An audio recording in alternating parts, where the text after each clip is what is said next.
hey guys, Captain Frugal here. I hope you're having a great day.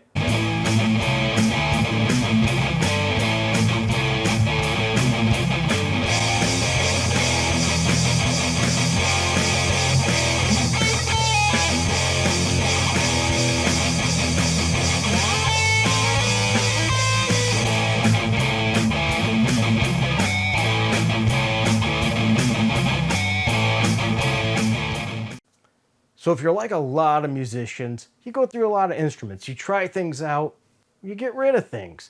And Reverb's a popular selling tool to use, but I've seen a lot of people do a lot of things wrong. So I made a nice big set of notes here to make a video on things that you should do or should not do when selling used gear. So I hope you enjoy the video. Number one, know the value of your gear. Take time to look it up. Some people just think it's worth so much because people list it for that much, but actually look and see what those items are selling for. Check things like eBay too. See what they're actually selling for. Don't just go for what's listed, go for what it's sold as. That's your key. Reverb sometimes provides some great information too on what they're currently selling for. So don't be afraid to look it up. Remember, look for selling, what they actually sold for, not what you think you want for it. Because people sometimes connect their personal feelings towards something and they add that to the value, and it really doesn't make a whole lot of sense. Number two, if you're selling to a retailer or a pawn shop, don't expect to get market value. You know, I've seen this all the time too as well in the video game reselling market. These people expect to go to a store and get top dollar. It doesn't make sense. They don't understand business. The store has overhead, all kinds of costs. They have to buy that too and still manage to sell it and make a profit by after paying off all those costs, and they assume all the risk. How can you expect them to give you top dollar? I often tell people, if you're selling to a pawn shop or a retailer, expect around 50% of value. Yeah, 50%. Otherwise, if you're not happy with that, do the work yourself and sell it yourself. Then you can get more. Once again, don't expect to get top dollar from a pawn shop or other retailer. It just doesn't make sense. Number three, add-ons. You know, guitars. We swap out pickups and tuning machines and everything under the sun. But the truth is that really doesn't add much value when selling a guitar. It actually makes it harder, because then you have to find someone that wants those exact changes.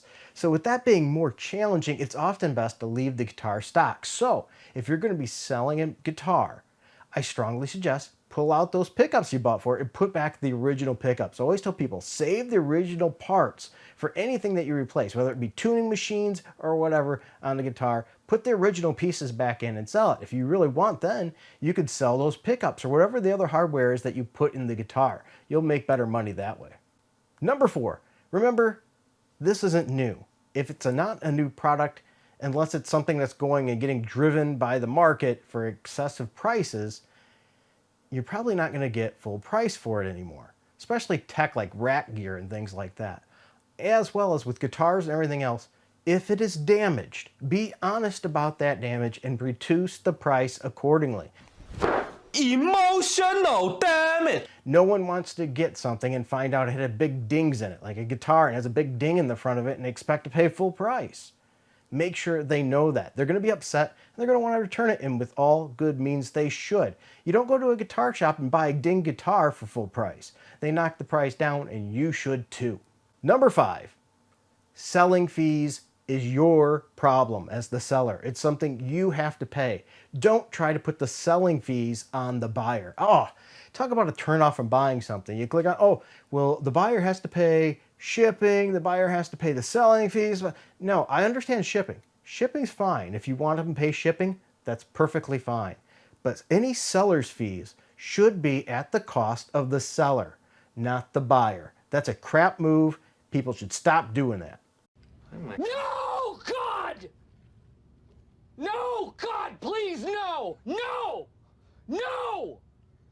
No! This next one goes to those cheapos, and I'm frugal as can be, okay? But when you are buying something, make sure you never do this, okay? And sellers, wise up. When you're selling something, do not use friends and family. When people use the friends and family plan, they're getting rid of any protections they possibly have. That is a crap move. Pay your fees, do your dues. Do not sell and collect money through the family and friends plan to try to cheap out. People do that. You have to factor those things into your prices. Actually pay, because you don't want to get rid of all of your protections of being online. Once again, I cannot stress this enough. Do not use the friends and family plan for selling things. That's not what it's for. Oh, this next one burns me big time. When you are shipping something, sellers, package it well. You know, whenever I get packages from anything, I save all those materials to keep my costs down. Boxes, everything. It saves me a fortune in the long run. Nothing like getting a product and find out it was beat to crap in shipping. And then you contact the seller like, it's not my fault, it was in good shape when I sent it. Yeah, let me give you an example. Not too terribly long ago, or a little less than a year ago, I bought a Focusrite ISA1. Yeah, a $700 preamp.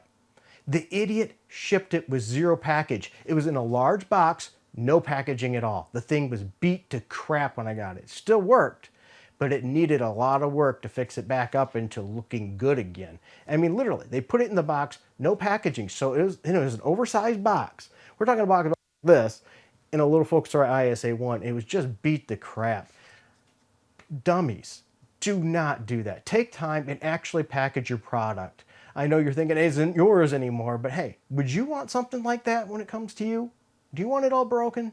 I know I don't. That's a crap move. Don't do it. Stupid! You're so stupid! If it's not new, don't list it as new. I don't care what shape it's in. It could be an absolutely fantastic shape without a scratch, but don't list it as new. It's still used. If you've opened it up, took the wrapper off, it is used. It's no longer new. Be honest. You could tell them it's in amazing condition. Provide all kinds of pictures. Provide video evidence of it. That's wonderful, but don't tell them it's new if it's not new. All right, guys, this is another one I love to use. Sometimes people like to take things and then return it, say it didn't work because they bought it the part to switch a part in for something that they had that didn't work. What I strongly suggest what you do is take lots of pictures, have all the information of whatever you send, and on top of that, sellers, even better yet, get video footage of it as well working. I've done this with all kinds of products, especially more on the technical side, like rack gear, things like that. Because people, what they like to do is switch it and return theirs and say that the one you sent them was bad. I've even had them where they tried to switch the sticker and I can tell it was tampered with. Thank goodness I had good pictures as well as video proving that everything worked, knowing that they were trying to scam me. So protect yourself as well. Well, there you guys have it. A lot of tips for selling your used gear on Reverb. One of the biggest things I can tell you is be honest and produce a lot of information. The more information, the better. Any defects, tell them. Anything that's great that you enjoy about it, feel free to tell them. You don't have to tell them why you're selling things. I hate it when people think they need to tell you why they're selling something. I don't care why you're selling it. I just want to know if I can get it for a decent price. But hey, you do what works for you. But once again, honesty is your best policy. Be open, provide as much information. Pictures and video is some of the best honest advice I can give you to do anything that you're selling. Well, I hope you enjoyed this video. If you did, if you don't mind, like, subscribe, hit that notification bell. It always helps the channel. We greatly appreciate it. We do have a Patreon and Subscribe Star where you can join for as little as $1 a month. And by doing that, you're going to get special videos just for you. I'm going to be putting up some guitar lessons soon. I'm in the process of working on those right now. I've also just recently put up an 11 rack patch folder that has hundreds of patch banks for an 11 rack. So if you're one of those old schoolers like me and you have an 11 rack, you can get them there. Yes, there are a lot of them available, but these are a lot of ones that I like to use and ones that some of them I personally tweaked and things to my taste. And so, hey, it's just something I put out there for you, as well as music and backing tracks that you can use for your videos as well, all for just supporting the channel because we greatly appreciate you. And speaking of appreciating you, support these people here.